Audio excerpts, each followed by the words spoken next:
Hello guys, and welcome back to Joe's Ventures, and today we're doing part 84 of our Jurassic World Evolution 2 mod spotlights, where we take a look at some of the wonderful mods people have been making and compare them to their real life fossil counterparts. So today we've got a couple new mods, we've got quite a few, we're going back to kind of our roots a bit, we've got a few paleo edits which I'm quite excited to get stuck into. We've also got a remake of a mod that I'll go through a little bit more in detail than I did last time. And yeah, we got a really interesting assortment of animals. So, first up, if you guys remember Ken's creative art from the first Jurassic World Evolution game, he's kind of back and has joined up with Raptor and Gojira Chief to create this new mod, like a paleo compendium. It's got a name, I can't remember it off the top of my head, but I will put it in the description, of course, because I've got a link to that great art and stuff. He's remaking a lot of the animals like with paleo edits and things like that. So he started off with a couple hadrosaurs and ornithopods. So they seem to be getting a lot of love recently, especially with Hockow 1215's Hadrosauriformes kind of pack that'll be coming out soon. He's only got to do Dinosaurs and the Parasaurolophus species. So yeah, that'll be pretty awesome. But yeah, they seem to be getting a little bit of love. So let's have a look at Muttaburrasaurus.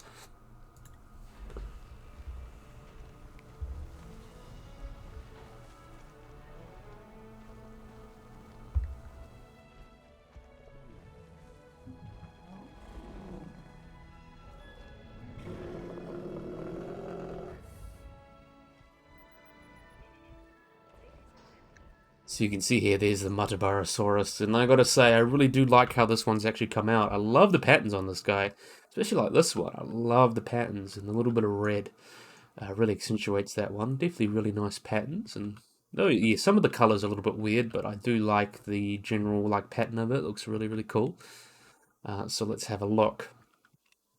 So you can see the Muttaburrasaurus actually in game was originally not too far off, though in the original Jurassic World Evolution 1 it was quadrupedal, with most evidence suggesting that it is kind of bipedal. A lot of earlier like skeletons and things like that do have it bipedal as well, but quadrupedal I mean, but it is kind of considered bipedal. You can see it's Muttaburrasaurus. Muttaburrasaurus is named after the place in Australia it was found, Muttaburra. And yeah, it is a pretty cool animal. We can see like the changes. It's that got that big characteristic snores that it's got, especially from Walking with Dinosaurs. I know we love that. The one in Walking with Dinosaurs is very much just an iguanodon with a big nose, but we know we have much better remains of it now, and it seems like it had a lot more similar to kind of Camposaurus kind of anatomy. It is a very early iguanodontian kind of that early great animal. You can see it's got that really bulbous nose and that kind of long neck. Shorter forearms. Very bulky body too. Yeah, pretty spot on. Mainly some minor changes probably in the kind of toes as well. We know that it kind of had the 3 toes and the 4 toes. It didn't quite have the hoofs that we know that later hadrosaurs had. So this was quite early, so it still had a few of its claws, things like that. As I mentioned, biped, so it walked around a lot on its 2 feet. A little bit bigger, and this is probably based on the Ashley Patch skeleton. We did a really good job with that. She did a wonderful job.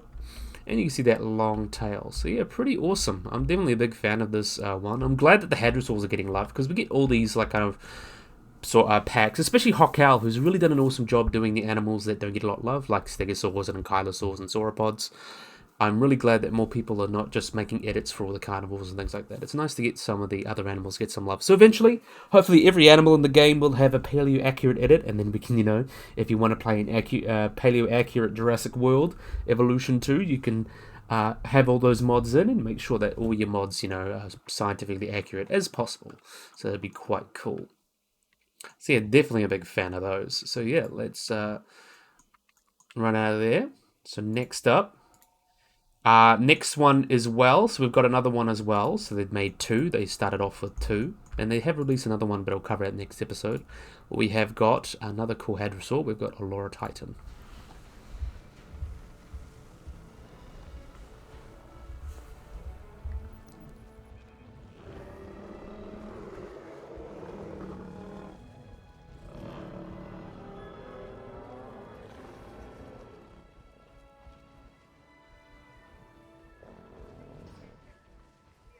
So here we have Olorotitan. And I gotta say, oh, I hate it when it does that. It annoys me so much. Anyway, we'll move back. So this is Olorotitan. As you can kind of see here. I love the patterns on this, like this one here. I like that pattern there in particular. Just that really nice green comes out with the black. It looks really, really nice. So the one thing as well you can see that's changed as well is some of the animals like Olorotitan, Sinoceratops, Parasaurolophus, and Rapetosaurus. In Jurassic Park, they're kind of considered bipedal, but in real life, they were most likely more quadruped like this. So even though they're walking around in the game like a kangaroo, they would have walked around a little bit more like this in life, which means they have a different rig. And actually, one problem I encountered is because it's a different rig, sometimes you have to make sure you get the right amount of eggs. So though with Olorotitan you can have up to 5, with this cosmetic you can only have 4. So if you raise too much, it'll cause the game to bug out. But anyway, we'll have a look at some of the wonderful changes. So luckily we do actually know a lot about Hadrosaur anatomy, so you can see some of the changes here. I really love that characteristic crest of Olorotitan, and you can also see it's got quite a thick neck. We do have studies looking into animals like Parasaurolophus that show that they had very, very muscular necks, kind of like cows do today. And we can also see the kind of little spikes going down the back there. They would have had a lot of ossified tendons going around there, and a really nice tail. I just love this one. It really comes out quite nicely. Netraptor and Kev Creators Art and JWE2 have really done a wonderful job with these two. And you can see it's got the proper feet too, so this is the hooves. So it's given that new hooves. That was only described in like 2019 or so. It was actually leaked, I believe, but we know that they've got like kind of hooves going on, so it isn't like the hands of the... We'll have a look at Muttaburrasaurus, for example. It doesn't have these kind of hands. A lot of the later hadrosaurs would have had kind of hooves like that. It was like a fleshy hoof with a couple nails, not the kind of toes that you see in the original game ones. But yeah, you can see that kind of body, that nice big round body, and they've got that pubis coming right out. It's very ironic that the bird-hip dinosaurs are not related to the lizard-hip dinosaurs much at all. So birds, obviously being bird-hipped, come from theropods, which are lizard-hip dinosaurs. So it's very interesting how like things come out like that. But yeah, I love the pattern. Some of the colors, I think, because you have like this bright purple one, and they don't look too bad. I love like the patterning, especially on these lighter colors. Some of them fit more than others, but of course that's the beauty of the system of Jurassic World Evolution 2. You can have so many different colors and patterns mixed into each other and actually create some quite nice patterns like this one here. There's like the dark gray and black, dark green and black, I mean, that works quite well. So yeah, really, really awesome. Definitely a big fan, especially this one. Just that color just comes so right to me, especially with that bright crest. You see that bright purple blue. And what's this one? I would love to see one. This one's got like no color to its crest, so it's actually not too bad. Be nice to have one that's got like a bright red or something, you know, because it's a display structure, you know, you kind of want to have that display. So we'll let them run off and do their thing as well. So again, this was done by Kev's Creative Art, Gojira Chief, and Ken's Netraptor, who have all done a wonderful job. So we're going to move on to another one. So this is Chocolate, who has actually remade another one of their mods. Last week, I think they remade the Brachytrachelopan. Here we've got Rapetosaurus.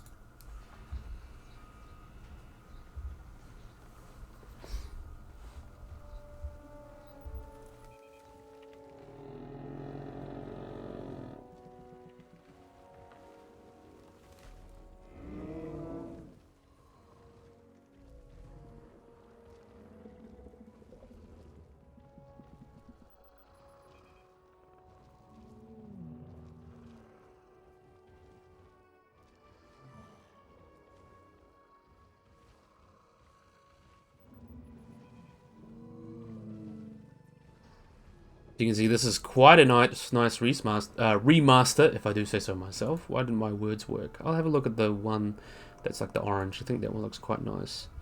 So this is... Oh, and it does it again. Let's see if we can stop it. There we are. So this is a Rapetosaurus. So Rapetosaurus is a titanosaurian sauropod that came from Madagascar that lived between 70 and 66 million years ago.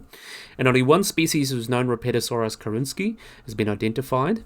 And it was actually fairly typical for a sauropod, you know, having that long tail, very long neck, and a huge elephant-like body. And its head actually, even though it was a titanosaur, was very similar to that of Diplodocid, so they probably shared quite a similar ecology. And a long, narrow snout with the nostrils at the front of its skull, the nares at the top of the skull, but the nostrils would have come down to the front. and they had pencil-like teeth which were well adapted for going through plants and ripping off leaves and things like that. It was also fairly modest for a titanosaur. The juvenile specimen known, it was about 8 meters long, or about 26 feet, and probably weighed as much as an elephant. And an adult we do have an adult specimen, would have been about 15 meters, or about 49 feet in length, which is actually less than half the length of animals like Dinosaurs and Olorotitan, which is their closest relatives.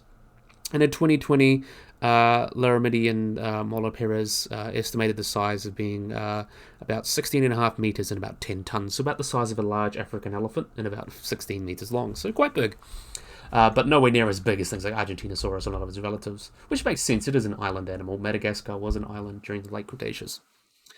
The discovery of this guy, known from the single species, was marked the first time a titanosaur had actually been found with an actually pretty intact skeleton, complete with a skull, and even though it was hard to classify with some difficult, it helped clarify a lot of old taxonomy and among the large group of dinosaurs, and has actually created a good baseline to reconstruct other titanosaurs from. So it was first published in 2001 by Christina Curry-Rogers and Catherine A. Foster in Nature. And the near-complete skeleton is that of a juvenile with partial remains of other individuals.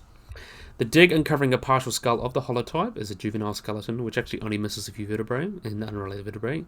And the juvenile specimen is considered the most complete titanosaur skeleton ever recovered, with only one with a head still attached to his body. So this guy was found in the Mahajanga Formation in northwest of Madagascar, not far from the port of Mahajanga. And it was covered from the layer sandstone called the Alabamba member as part of the Maribo Formation, which dates back to the Maastrichtian age of the late Cretaceous, hence why it was in prehistoric planet, and with the fossils being about 70 million years old.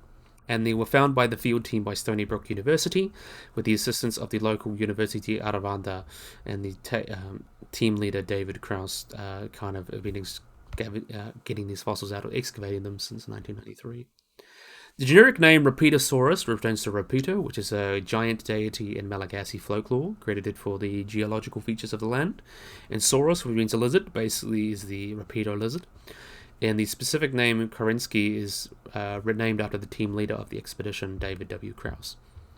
So in terms of growth, because we have a juvenile specimen, it was uncovered at a museum collection by Christina Curry-Rogers and colleagues. The specimen was actually believed to be about 40 kilograms or 88 pounds, and is likely between 39 and 77 days old at the time of death, so between a month to a few months old. And at the time of hatching, the juvenile would have estimated to be just about 3.4 kilograms or 78 pounds in weight. And based on bone remodeling, it's believed that juvenile sauropod was believed to be capable of surviving with little to no parental care. An analysis of the bones further revealed that a young Rapetosaurus actually likely starved to death in the Madagascar's drought. So that's a little bit sad, but we know that it was growing quite fast. So in terms of paleoecology, Madagascar at the time of the Maastrichtians, so right at the end of the late Cretaceous, right before the asteroid hit and killed the dinosaurs, was still an island and had been separated from India from about 20 million years, and had been moving driftward, but was still more southerly than it was today. The climate was semi-arid, with seasonality with temperature and rainfall, with many prehistoric animals inhabiting the coastal floodplain cut by many river channels. But strong geological evidence suggests the occurrence of periodic debris flows that suggest there would have kind of been a lot of monsoonal seasons, things like that, and bringing the carcasses of these organisms down during the season and providing these exceptional fossils that we know today. And sea levels were also in the area were rising, and this would have continued into the Paleogene, so Rapetosaurus may have roamed coastal environments like tidal flats, and the neighbouring Bovarina Formation is a marine environment, so it likely would have been a little bit smaller. Madagascar would have been a little bit smaller than it was today. So Rapetosaurus is famous for living with a few other animals. We'll talk about them. There's lots of fishes, frogs, lizards, and snakes found in there. A lot of distinct crocodilomorphs, like a great example would be Silosuchus. Lots of species of mammal like Adamotherium. Varano as well, several birds like Rahonavis, the Noasaurid Mashikosaurus, and the Eoabelisaurus Majungasaurus. So quite a rich environment, and we know quite a lot about it. There was a whole episode about it pretty much in the second season of Prehistoric Planet. So there were a lot of Gondwanathers and a lot of extinct mammals. It's a very interesting place to research, and it's like an island in the time of the dinosaurs. It's so interesting. The skull of Muttaburrasaurus was a large theropod. It was actually discovered in 1996. Similar species found in India that suggests they would have actually, a lot of the dinosaurs and animals would have descended from Gondwanian animals rather than, coming, which makes sense considering it came from India. And Muttaburrasaurus was the largest animal of its environment, while the only known contemporary large herbivore was Rapetosaurus and potentially other sauropods. And Muttaburrasaurus has actually been suggested to hunt sauropods, so Muttaburrasaurus may have hunted Rapetosaurus, and we know they at least fed on them, but we don't know whether they killed them because we do have bite marks on their bones. So what's weird as well, typically these titanosaurs were unusual because they didn't coexist with any large ornithischian dinosaurs, such as ceratopsians, hadrosaurs, and ankylosaurs. And they were atypical as they were pretty much the only one other large herbivore, another titanosaur, was kind of hanging around there. And smaller herbivores were rare, like Smilopsuchus, as I mentioned. But in the complete absence of ornithischian dinosaurs, they would have had a different herbivore community, different to any other place in the world, pretty much, at the time. So that's a little bit more interesting about Rapetosaurus. Really, really cool animal. I love the new colors. You can see the new osteoderms going on. I really love that new osteoderm pattern. I love that Chocolate's kind of gone through and improved a lot of his stuff, It's nice to see people that really care about these things and care about their mods going back and reinvigorating it and giving it another bit of love, which is quite cool. So yeah, we're going to let you run off and do your thing, of course. So next up, we have got, this one is done by Viral Cyclops, Sugesto, and El Reptilio. So this is a really cool one. This is one that I've been wanting to see for a while. We have got an accurate Sinoceratops.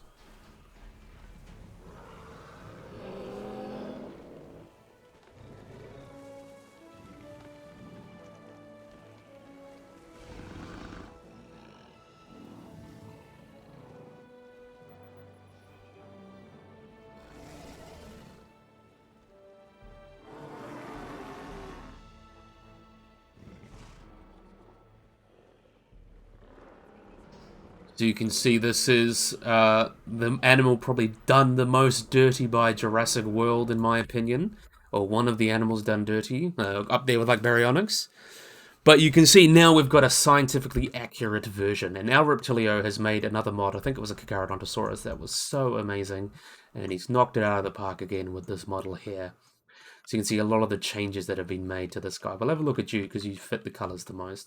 You can see it's really given that distinctive look. You can see it's got that singular horn. This is the only ceratopsian from Asia, late ceratopsian from Asia, so that makes it more distinct as well. But you can see what else makes it really distinct. It's got that really, really tall horn there. It's also got like these very interesting, I forgot the technical term, but we'll just say the frill horns or whatever. I forgot the technical term. It's on the tip of my tongue, but I don't know. You can see that's really given that characteristic look that makes it look different. They almost like hang over, makes it look really, really interesting. And look, no holes in the fenestrae. So the fenestrae, a lot of ceratopsians, except for like Triceratops, which was pretty much like a solid frill, would have had holes in there, would have been called fenestrae. In Jurassic World Evolution, obviously there's the holes in them. But in real life, they would have been covered in skin like this, potentially for display and things like that. And it has come out rather awesomely. So much more accurate. You can also see it's got these almost little horns on its nose there.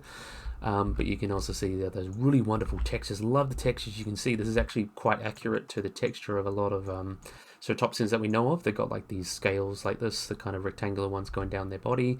And then you've got these kind of more hexagonal ones going along the side there with these little like feature scales.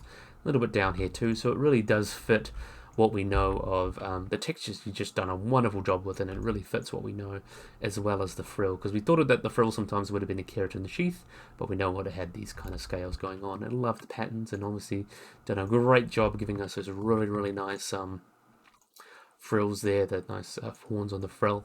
And you can see the body's much more accurate as well, much more typical ceratopsian, big round with these big thighs as well. Proper toes as well.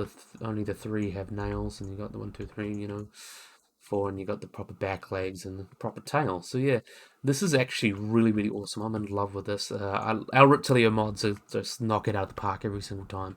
It's 2 for 2 at the moment, so yeah, really, really awesome. And you can see all these different patterns. I love the different patterns that you can get on the face as well. That one looks quite nice. I do like the kind of brighter ones, I think. This one kind of fits a little bit better. I think this one fits a little bit more. But yeah, really, really cool. Definitely a big fan of that. That's definitely a win. So yeah, another great cosmetic mod. So we'll let them run off and do their thing. Hopefully they don't hang around, I hate it when they hang around the bloody hatchery there. So next up, we've got our returning mod from Jurassic World Evolution 1. Speaking of that, we have got by Synthonet, Netraptor, and OG Bear, we have got Eoabelisaurus.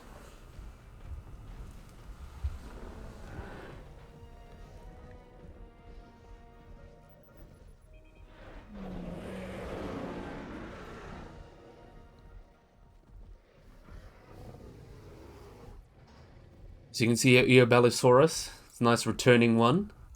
It's cool to have mods like actually directly come back from Jurassic World Evolution. It's quite cool. So you can see this wonderful guy here. So this is Eoabelisaurus.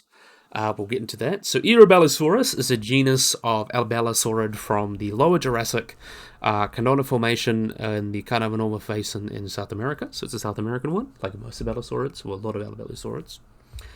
The generic name comes from the Greek dawn, so Eo is dawn, and Abelisaurus, which is a fact that represents an early relative of the latter, because it is an early relative of Eoabelisaurus itself. And the only species currently recognized, Eoabelisaurus menfi, which is the specific name honors the MEF, or the Museo Paleontologico Yattafrando, where Diego Pol is active, where they discovered this species.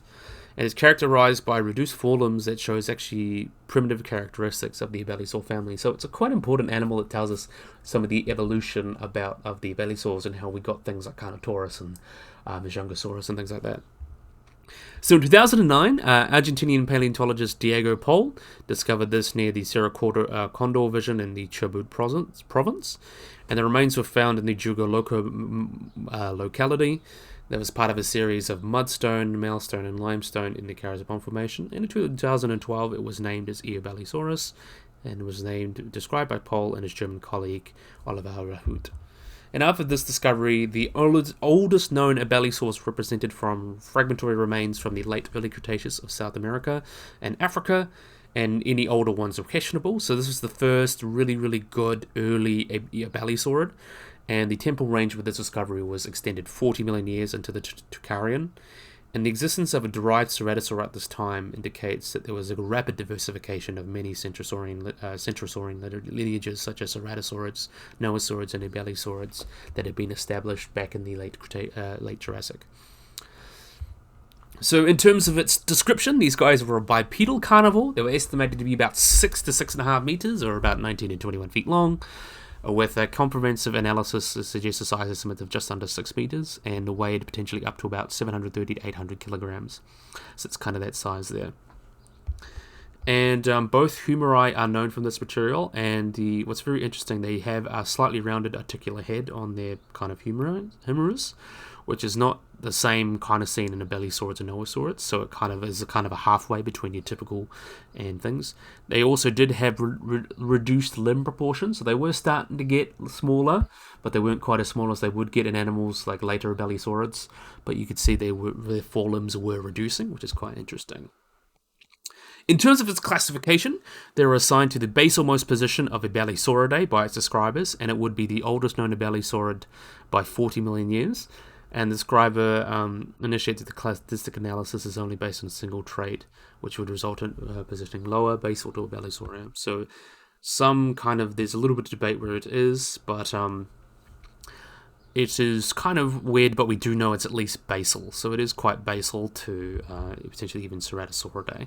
So it is somewhere quite, early in the family tree of these animals, regardless. And in terms of paleobiology as well, it is quite reduced forelimbs. Nowhere near as reduced as things like Carnotaurus, but it is starting to reach that point. So because of before the discovery of Eoabelisaurus, it was only known from late Cretaceous taxa, which were kind of already really weird and having these weird skulls and reduced forelimbs. And they actually show what was previously like an unknown stage in the evolution of Eoabelisaurids, with only some of the cranial modifications, and the forelimbs weren't quite so reduced. So the manus or hand of Eoabelisaurus has that derived morphology with short and robust metacarpals. but the humerus was actually not unreduced. So it basically had a big humerus, and then kind of had small hands and tibia and radius and ulna. So it is really interesting that you can actually watch the evolution of how it became smaller and how it evolved into the later animals. So Eoabelisaurus, very interesting animal in that regard. And it's with this evidence that actually confirms that there was a recently proposed evolutionary scenario, which they thought was kind of how they kind of got smaller. It was proven through Eoabelisaurus and how they got smaller, and how it actually became how it looked in later Abelisaurs like Carnotaurus and Muttaburrasaurus and Rajasaurus and things like that. But yeah, really, really cool. Definitely a big fan. Nice to see Mod coming back from the dead, and nice to talk about this guy again. So really, really cool. Definitely a big fan. So next up, we have got Daspletosaurus. So this Daspletosaurus was kind of completely remade by Husqvarna Tree, and I've actually decided to kind of go through a bit and talk about them a bit more, and show off some of the really cool different mods and things and different cosmetics. So it's quite cool. So we're going to start off. So this is the base one. The base species is Daspletosaurus taurosus, and I'll talk a little bit about them.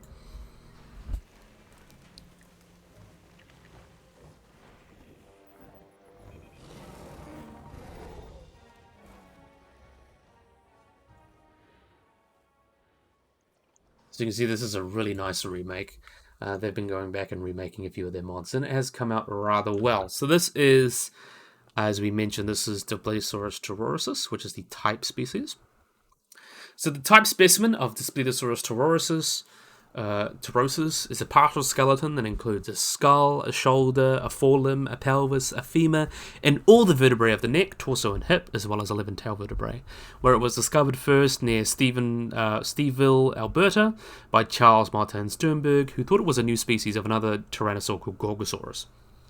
And it was not until 1970 until it was fully described by Dale Russell, who gave it the new genus Daspletosaurus, which means kind of frightful lizard. And the type species is Daspletosaurus taurosus, with the specific name taurosus meaning muscular or brawny. And aside from this type, there's only one other well-known specimen of Daspletosaurus taurosus,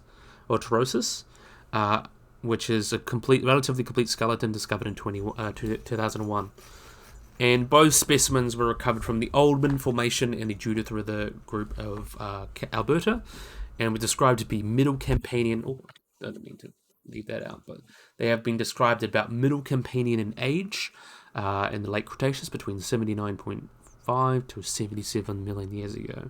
So as I mentioned, this is the type species. So when for animals first described, this is the type species. It's the one that's the first and only, kind of at the moment. So this is the first one.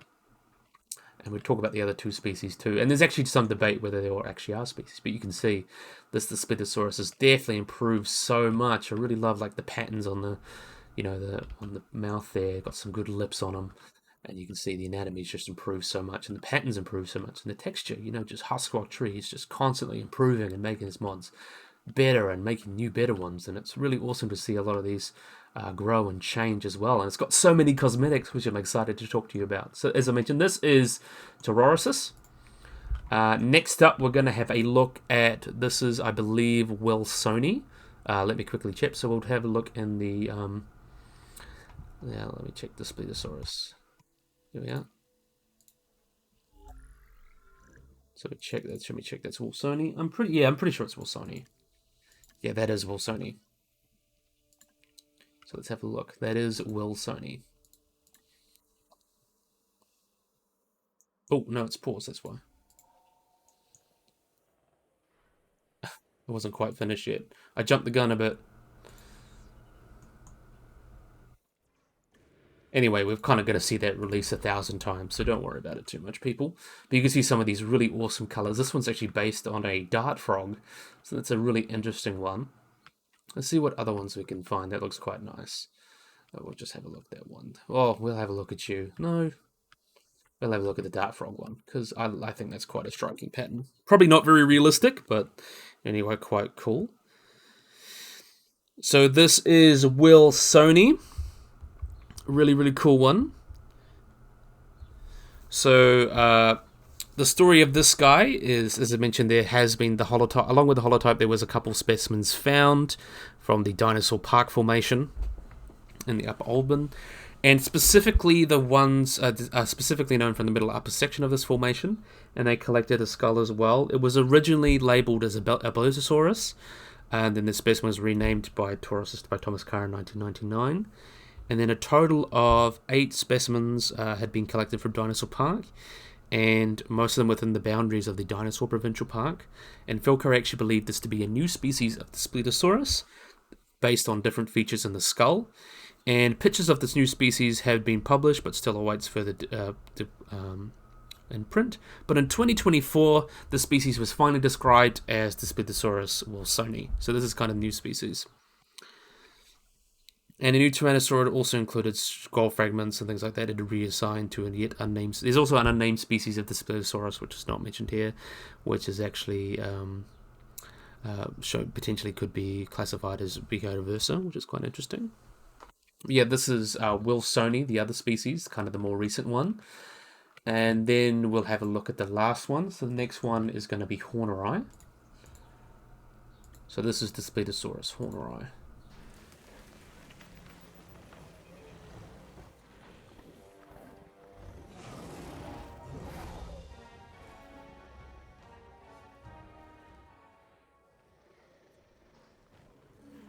Let's have a look at this guy. Look how beautiful he is. So this is Horneri.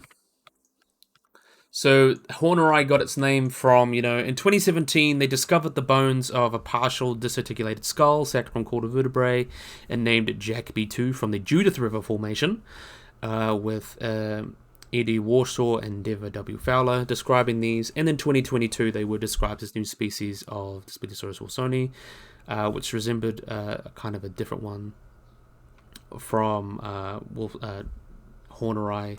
So this is kind of considered in the middle. So wilsoni, Horneri is kind of the late one. So Taurusus was the first, wilsoni is the middle, and this is the latest and greatest, you could say. And it's actually been suggested that they may have evolved through anagenesis, so one species evolving to another. But there is a lot of doubt on whether they all can be considered Numidians.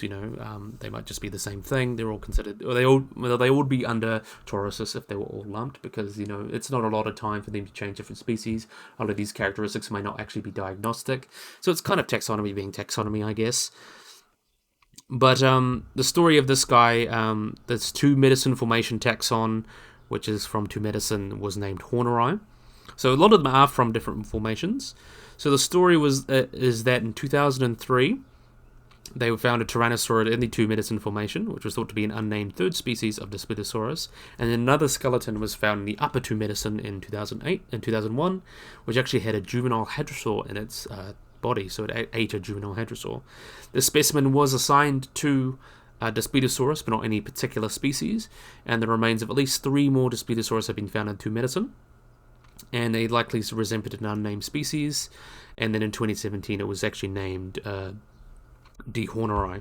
So it resembles kind of like an anagenesis line. So Taurusus is the oldest one from about 77 million years ago.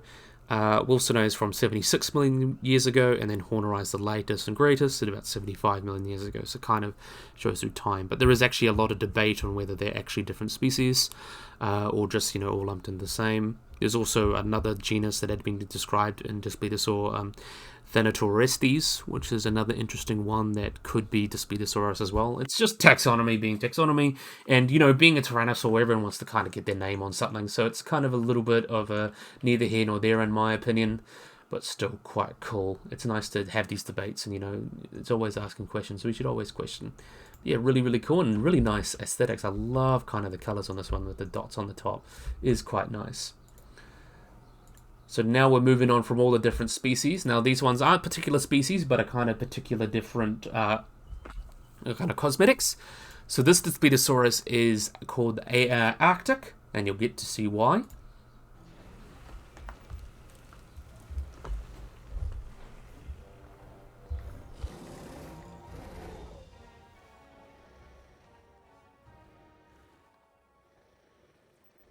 So this one's got full-on cosmetic feathers, which is really, really awesome. So you can go right into there. So I have mentioned, we've talked about Tyrannosaurus having feathers. This one doesn't quite have feathers, but I'm sure that's kind of a different cosmetic. But anyway, I think that might actually be from another one, but still looks quite cool. This is the Arctic one, so you can see it's got the proper feathers. I know this was originally in the original mod, it didn't have the proper feathers, so now it's nice that we got proper feathers on it, now that we've figured it out. But yeah, it looks so cool. So, even though I've mentioned Tyrannosaurids, we've talked a little bit about feathering on Tyrannosaurs and how it's likely, once by the time it reached T-Rex, it likely would have lost them independently. So they would have lost them secondarily. So their ancestors would have had feathers, but they seem to have lost them, potentially due to their growth and size. It is still possible that Tyrannosaurs had feathers to some extent, even potentially early ones, or there would have been potentially like sparse, like elephants. Or also there could have been quite good, animals like Nanukosaurus and animals that lived in slightly more polar or colder areas could have potentially had a bit more of a covering to help protect themselves from the elements. But yeah, there's feathers. I know we've kind of a little bit changed on, feathers and things like that, but it's still a likely possibility in some animals. But we do have a pretty good idea of what dinosaur feathers, Tyrannosaur skin would have looked like, but there is still room for interpretation as we don't have a lot from like Nanukosaurus and things like that. So there is a bit of room to play with still, but the general consensus at the moment is that early Tyrannosaurs would have had feathers, like things like Duilong and Utyrannus and things like that. But as they got later and later, they would have potentially lost them to some extent. And there's also a lot of plasticity within that. A lot of lineages may have regrown some feathers, especially Nanukosaurus, if it was living in such a cool climate, may have re-involved it. Some bigger ones, like Tyrannosaurus, being bigger, wouldn't need being so much bigger, they wouldn't quite have needed that amount of, insulation, so it potentially lost it more. So there is still a bit of plasticity in there. Even look at humans, or even apes. We'll use apes as an example. Humans have very much lost our, hair from we've become much thinner coated than our relatives like orangutans and gorillas and chimps. So you can't apply a one size fits all to these things. So which is yeah. I know it's probably not the best example, but I think it illustrates to me how you could even look. You can say based on one animal in a group, you say all tyrannosaurs didn't have feathers, but yeah, we all do have hair, but how we have hair is very different between even our closest relative, like our chimps and bonobos, and compare that to us. So yeah, it's one of those things. There's still a lot of plasticity within there. But yeah, we'll let you run off and do your thing. But next up, we've got a very interesting one. This is all the feathers, notched up and taken to 11. This is the avian one.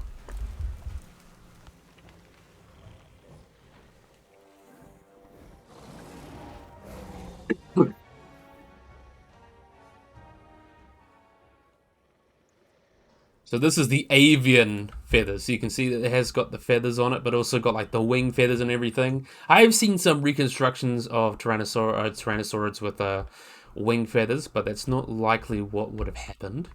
They wouldn't have been quite that fair. They didn't have pennaceous feather. That was typically reserved for other Saurosaurs, like things such as I'm trying to think in my head, Ornithomimosaurs and Therizinosaurs, and obviously Maniraptorans and things like that.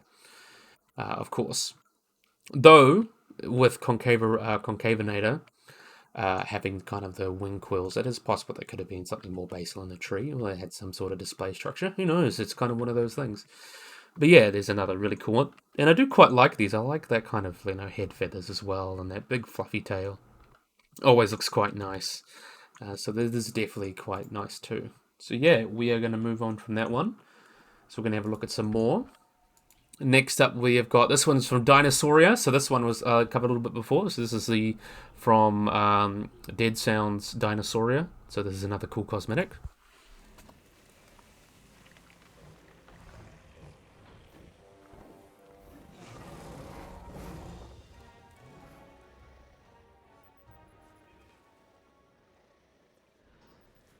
There's another one, so nice cosmetic.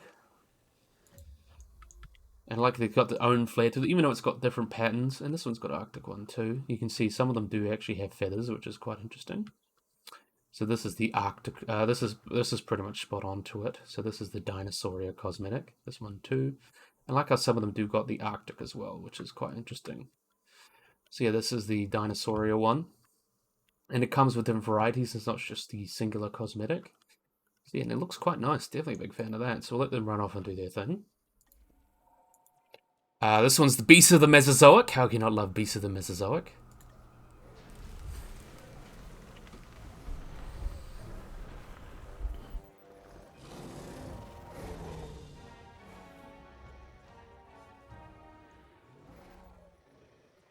So the Beast of the Mesozoic, this is like a bunch of articulated models that you can get that are scientifically accurate, and this is the colors that they gave to their kind of Daspletosaurus. And it comes out quite nice here.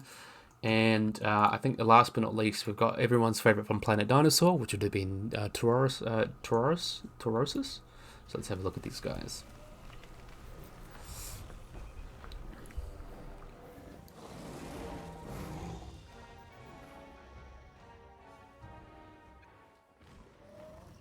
So you can see now it's actually got quite a bit of variety to it, which is really awesome. So this is a great example of like why sometimes going back to your mods, you can just make it so much better.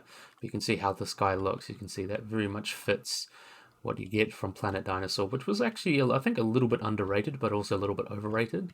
It was like a good documentary for its time, but it's, you know, it's not up there with one of the greats. It's still interesting, especially at the time when there wasn't a lot of documentaries and everyone's like, let's have a new look at dinosaurs. It did give us a good look at that.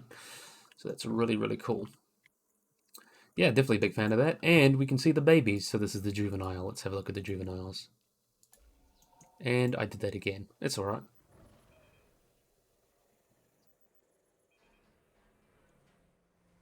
And so these are the juvies. So they're a little bit smaller.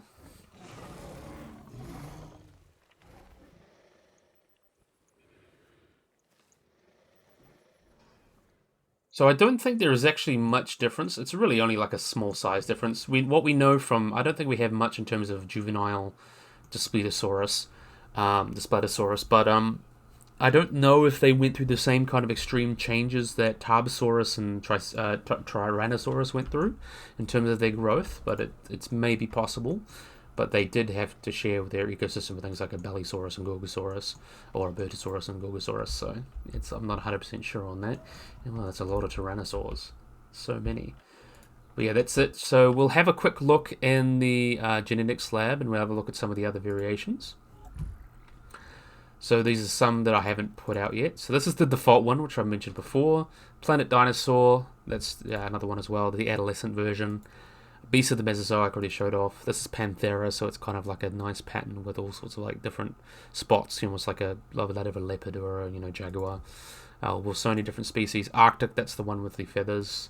Sahara, this one's got like a very much. I'm trying to think of the animal, but almost like a Gila monster kind of look to it.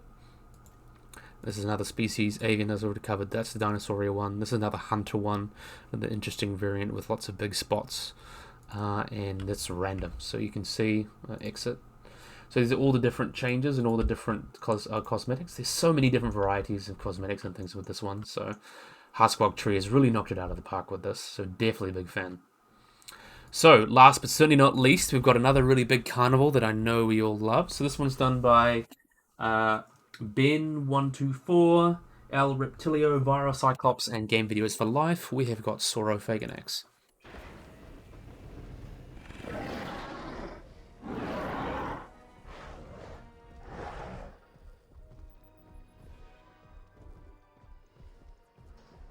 This is another nice one. I love that. Look at that. Oh, I love the pattern on this one too. We'll actually get him to pose a little bit better for us. Yeah, that's better. That's better. So this is Saurophaganax. So Saurophaganax is the Lord of the Lizard Eaters in Latin. So it's a genus of large Eoabelisaurus from the Morrison Formation, the late Jurassic, about 151 million years ago, from Oklahoma in the US. So this animal does have a bit of a complicated taxonomic history. Some paleontologists just consider it to be a junior synonym of Allosaurus, or potentially a very large Allosaurus, just an adult one, because we don't have many adult Allosaurus. But there is some potentially, new remains that could change that. But as it stands, Saurophaganax is the largest terrestrial carnivore from the late Jurassic of North America, reaching about 10.5 meters, or about 34 feet long, and about 2.7 to 3.8 metric tons in body mass. So this guy was first described between 1931 and 1932. John Will Stovall uncovered the remains of this guy near Kenton in the Cameron quarry in Oklahoma from the late Cambrian. And in 1941, they would name Saurophagus maximus, with the Greek name meaning lizard eater, and Maximus being the largest lizard eater. But in fact, Saurophagus was already described as a species of tyrant flycatcher, which is a type of bird. So it had to be changed to Saurophaganax, which means ruler of the lizard eaters. So sometimes taxonomy has to change. So Saurophagus was already used in a dinosaur technically, so they had to change it. And it's actually considered, believe it or not, this is quite a few different pieces of material from it, and some undiagnostic traits and things like that. And is actually considered the official state fossil of Oklahoma, with a large skeleton of Saurophaganax being found in the San Noble Oklahoma Museum of Natural History. And among the best known Saurophaganax material was found in Oklahoma, and is actually potentially some from New Mexico as well, as we'll get into. So the identity of Saurophaganax in where it is a matter of dispute. So it's believed to be potentially its own genus, as we mentioned, Saurophaganax, or a species of Allosaurus maximus, or some even discuss is it even just an adult Allosaurus fragilis, because we don't have many adults of those guys, so it could potentially just be an adult Allosaurus. But possible remains, as we mentioned, this from New Mexico, that include the femur and tail vertebrae and hip bone, could actually clear this up, hopefully. Saurophaganax itself was the largest carnivore of the Morrison Formation, bigger than Torvosaurus tannerii and Allosaurus fragilis, reaching about 10.5 meters. I mentioned that before. In terms of Morrison Formation, it was a very interesting formation. Was about 156 to 146 million years ago, and would have lived in a semi-arid environment with wet and dry seasons. It was a very large area as well. The Morrison Basin stretched from New Mexico to Alberta to Saskatchewan in Canada. So quite a wide range, and it was actually formed by the precursors of the front range of the mountains, where they were kind of droned into the space and creating floodplains and things like that. The Morrison Formation is a lot of very famous animals, including animals like Barosaurus, Apatosaurus, Brontosaurus, Camarasaurus, Diplodocus, Brachiosaurus, Camptosaurus, Triosaurus, Stegosaurus, Ceratosaurus, Marchosaurus, Ornitholestes, Torvosaurus, and Allosaurus, which makes a very interesting food web. And there was all sorts of other small animals like frogs and salamanders and sphenodonts and lizards, crocodilians, lots of small mammals, and even pterosaurs. And they would have lived in areas with like mosses and ginkgos and horsetails and things like that, almost like savannas. Really, really cool. But yeah, really, really awesome animal. El Reptilio did another great job. He did the model on this one, I think. So yeah, did another great job with the model. Nice to see Saurophaganax getting a bit of love. Really, really nice. So, yeah, I think this is a great place to end the video. So I really, really, really hope you guys have enjoyed this video. Hope you guys like and subscribe. Always remember to hit the little bell icon to get notified below anything. So yeah, if you guys enjoyed this video, hope you guys like and subscribe, and bye-bye.